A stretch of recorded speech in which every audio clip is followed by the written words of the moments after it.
मुलांनो,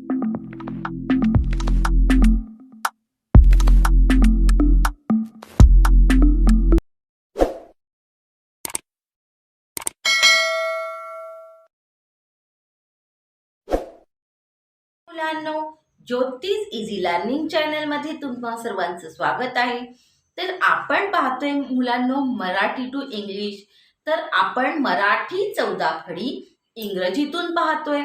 तर आपण आता अल्फाबेट्स पासून ते वेलांटी पर्यंत आलो. दुसरी वेलांटी पाहिली. आता आपण उकार पाहणार आहोत. पहिला उकार, दुसरा उकार. तर असंच आपण बेसिक इंग्लिश जे आहे ते शिकत राहणार आहोत मराठी टू इंग्लिश. तर पुढे सुद्धा इंग्लिश शिकण्यासाठी तुम्ही काय करायचंय तर जास्तीत जास्त व्हिडिओ पाहण्यासाठी माझ्या चॅनलला सबस्क्राईब करायचं आहे.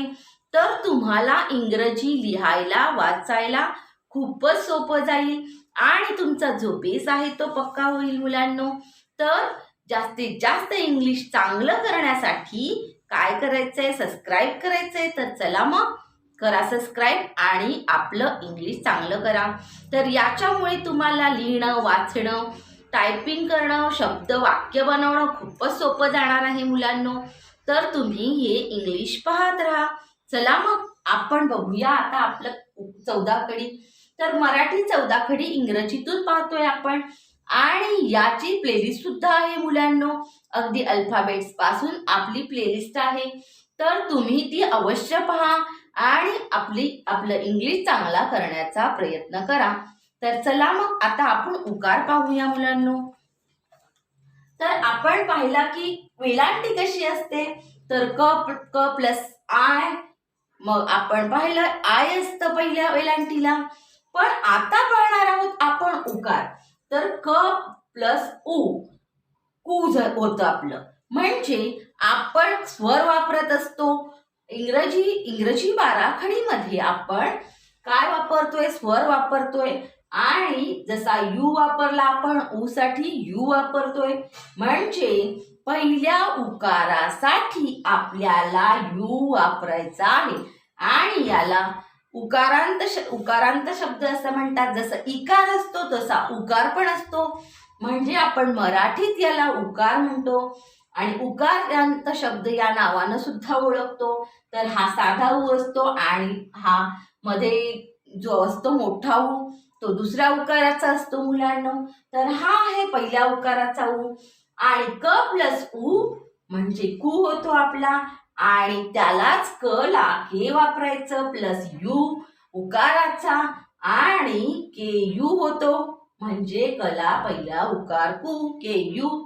तर असा हा आपला पहिला उकार यू या अक्षरानं आपण दाखवतो, लिहितो. म्हणजे आणि याचा आपण टायपिंग मध्ये नाव तयार करताना स्पेलिंग मध्ये यू वापर होत असतो. पण इंग्रजीमध्ये काही अपवाद असतात त्यामुळे ते सुद्धा आपल्याला पाहावे लागतात मुलांनो. आता पहा पहिलं नाव आहे सुनील. तर सूच तयार करायचे तुम्हाला स आठवायचे. स साठी काय आहे, एस आहे.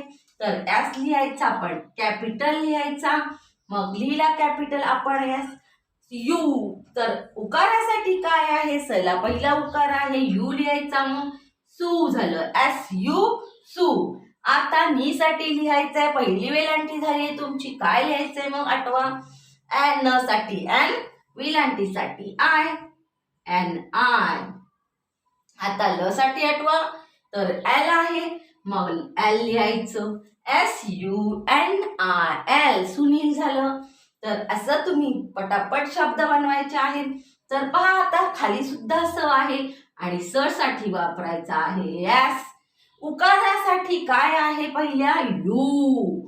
मग यू लिहायचा एस यू. आता म साठी पहा मुलांनो एम. तर म मध्ये अ चा उच्चार येतो का बघा. S U M A. कारण म होतं म्हणजे ए सुद्धा लिहायलाच पाहिजे आपल्याला. सुम झालं आता आपलं एम ए. न साठी वापरायचं N Suman. S U M A N Suman झालं. आता पहा मुलांनो सुजाता. तर एस साठी एस, स साठी एस, उकारासाठी यू एस यू झालं. जा कानासाठी आठवा ए असतो आणि ज साठी काय असतो जे, तर जे ए सुजा. आता त साठी आठवा मुलांनो टी असतो, तर टी लिहायचा आहे आणि कान्याचा ए लिहायचा सुजाता. तर झालं आपलं नाव सुजाता. आता SUJAT सुजाता, तर कान्यासाठी ए वापरला आपण. आता पहा मुलांनो पुढे शुभम. श साठी काय आहे SH श साठी, आणि ए वापरायचंय का आपल्याला इथे नाही, तर शू आहे. मग शू साठी काय वापरायचं ते पाहायचं आहे. SHU उकार आहे.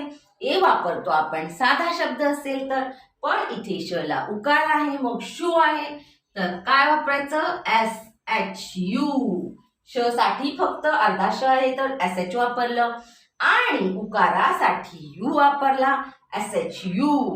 आता पहा मग भ साठी काय आहे BHA भ, तर BHA. आता भ अ चा उच्चार तर सगळीकडे ए लिहावाच लागतो आपल्याला, तर शुभम.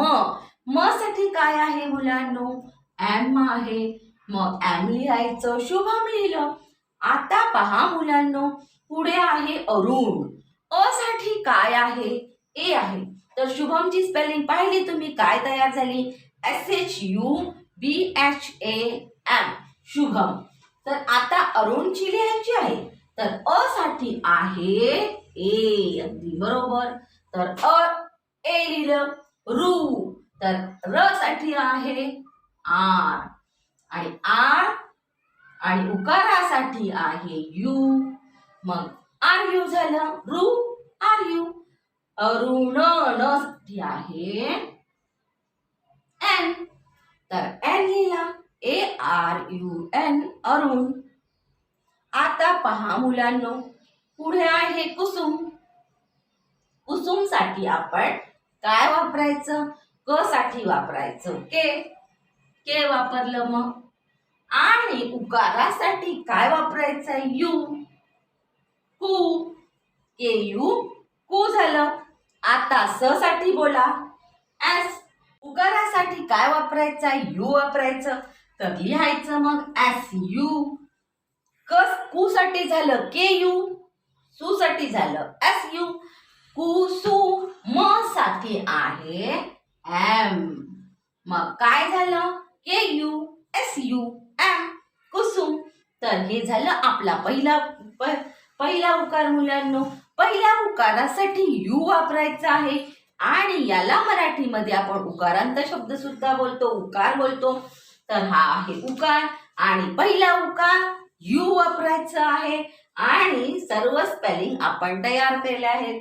तर असा गावाचे नाव असतील तरी तुम्ही लिहू शकता, सरनेम असेल तरी लिहू शकता, आणि टायपिंग मध्ये तुम्हाला जेव्हा पहिला उकार येईल तेव्हा यू वापरायचा.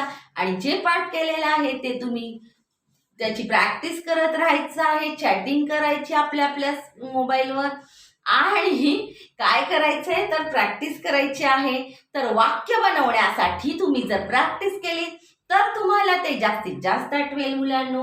आता पहा दुसरा उकार म्हणजे क प्लस उ, तर हा दीर्घ उ आहे, आणि कू होतं दीर्घ उच्चार असतो, लांब असतो दुसऱ्या उकाराचा, दुसऱ्या वेलांटीचा, तर उकार असतो लांब. तर आता पहा क साठी आहे के, आणि दीर्घ उच्चार म्हणजे उ साठी आहे डबल ओ. मग दुसऱ्या उकाराला काय वापरायचंय डबल ओ, तर KOO म्हणजे कला दुसरा उकार कू झाला मुलांनो. तर KOO म्हणजे कू. पण आपल्याला काय लक्षात ठेवायचं आहे दुसऱ्या उकारासाठी डबल ओ. तर दुसरा उकार आपण जास्त वापरत नाही. इंग्रजीमध्ये काय होतं की जर दुसरा उकार असेल तरीही कधी त्याला आपण यूज वापरतो, जास्तीत जास्त आपण यूज वापरतो. फक्त कधीतरीच तुम्हाला हा डबल ओ पाहायला मिळतो मुलांनो. तर इंग्लिशमध्ये काही अपवाद आहेत ते सुद्धा लक्षात घ्यावे लागतात. जसं आपण दुसऱ्या वेलांटीमध्ये पाहिलं होतं की गावांमध्ये जरी दुसरी वेलांटी शेवटी येत असते, मराठीत आपण शेवटच्या अक्षराला दुसरीच वेलांटी लिहितो. आणि तसं इंग्रजीमध्ये जर दुसरी वेलांटी असेल तर तिथे आय सुद्धा म्हणजे पहिली वेलांटीचं वापरलं जातं. हा आपण बघितलेलं की ही असे अपवाद असतात. तसंच या उकारामध्ये सुद्धा तुम्हाला अपवाद पाहायला मिळतील. पूजा नाव पहा फक्त, तर पूजा पू असा लांब उच्चार होतो, तर आपण प साठी वापरतो पी, म्हणून पी लिहिलं. आणि उकारासाठी लिहिला डबल ओ, तर दुसरा उकार आहे. आता ज साठी काय वापरायचंय, जे वापरायचंय, मग जे लिहिला. आणि कान्यासाठी काय वापरायचंय, ए वापरायचंय, पूजा. तर हे पूजा झालं मुलांनो. आता पहा रामू. तर रामू मध्ये सुद्धा तुम्हाला जेव्हा उकार येतील असेल शेवटी, तर इथे पहिला उकार पहिल्यांदा होता तर आपण डबल ओ वापरला आहे. क्वचितच तुम्हाला डबल ओ दिसेल, पण काही ठिकाणी जास्तीत जास्त ठिकाणी तुम्हाला यू पाहायला मिळेल. तर हे सगळं तुम्ही लक्षात ठेवायचंय. आता पहा र साठी आहे आर, कान्यासाठी आहे ए, आर ए रा, मू, म साठी आहे यम. आणि उकारासाठी इथे डबल ओ वापरत नाही आपण, तर इथे यू वापरतो. म्हणजे इथे पहिल्या उकाराचंच वापरतो. तर असे अपवाद आहेत. रामू. आता राजू. रा आरे, तर पाहिलं आपण आरे. जू जे यू, तर इथे सुद्धा आपण यू वापरतोय मुलांनो. तर लक्षात घ्या म्हणून. रामपूर. तर रामपूर मध्ये सुद्धा आपण र ला आर ए वापरतोय, राला. रा आहे काना आहे, र ला काना रा, तर आर ए कान्याला ए वापरला. आता पहा म आहे रामपूर. तर म साठी काय येईल, रामपूर. तर एम येईल मुलांनो, पण ए येणार नाही. तर रामपूर असं म्हणत नाही आपण, रामपूर पटकन येतं. म्हणजे इथे एचा उच्चार होत नाही मुलांनो. रामपूर, रामपूर असं आपण बोलतो पटकन, म्हणून इथे ए लिहायचं नाही. तर उच्चारांवर लक्ष द्यायचं आहे. आणि पूला पी यू, पला पी, उकाराला यू. तर मी बोलले तुम्हाला की जास्तीत जास्त उकाराला दुसऱ्या यू वापरतात इथे. तर यू लिहिला आणि आर लिहिला र साठी. तर RAMPUR, रामपूर. आता पहा नागपूर. ना एन. तर न साठी आहे यान, कॅपिटल लिहायचं आहे. आता तुमच्या लक्षातच आलं असेल, पहिलं अक्षर कॅपिटल, तर एन लिहिलं. कान्यासाठी ए लिहिला मुलांनो. आणि ग साठी लिहायचे नागपूर. नाग असं बोलत नाही. तर नागपूर पटकन येतं, जसं रामपूर पटकन येतं तसं नागपूर पण येतं. म्हणून इथे फक्त जी लिहायचा आहे, ए लिहायचं नाही. मग झालं ग पू. आता प ला काय लिहायचंय, पी लिहायचंय. उकाराला यू लिहायचा आहे, तर उकाराला काय लिहायचं, मग यू लिहायचं. आणि पी यू झालं मग पू. आणि पी आर लिहायचं र साठी. नागपूर झालं NAGPUR. पण उच्चारावर लक्ष पाहिजे, नाही तर आपण इथे मग MA लिहितो, पण MA नाही लिहायचं, GA पण नाही लिहायचं. तर रामपूर, नागपूर पटकन होतो. जसं इकडे भ, शुभ, अचा उच्चार निघतो, पण इथे नाही. रामपूर, राजपूर.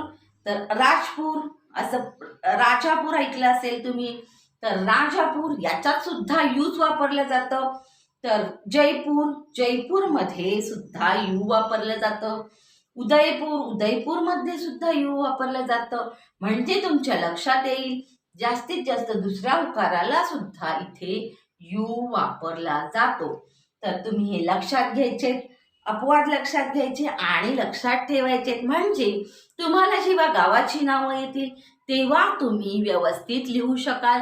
सरनेम असेल तरी उच्चार करून व्यवस्थित आपण तयार करू शकतो. तर हे झाले आपला दुसरा उकार मुलांनो, डबल ओ. तर पहिला उकार यू, दुसरा उकार डबल ओ. तर सगळे लक्षात घ्यायचे आहेत तुम्ही. तर असं कोणतंही नाव, गाव, सरनेम आणि टायपिंग मध्ये तुम्ही हे वापरू शकता. म्हणून तुम्हाला आपलं इंग्लिश व्यवस्थित करायचं आहे आणि जास्तीत जास्त पुढे इंग्लिश शिकण्यासाठी माझ्या चॅनलला सबस्क्राईब करायचं आहे. तर तुम्ही माझे व्हिडिओ पाहू शकाल मुलांनो आणि आपला पाया पक्का करू शकाल. तर चला मग करा सबस्क्राईब आणि व्हिडिओ पाहत राहा. तर तुम्हाला जर कमेंट्स करायचे असतील तर तुम्ही करू शकता मुलांनो. माझा व्हिडिओ पाहिला त्याबद्दल धन्यवाद मुलांनो. भेटूया पुढच्या व्हिडिओमध्ये. बाय बाय मुलांनो.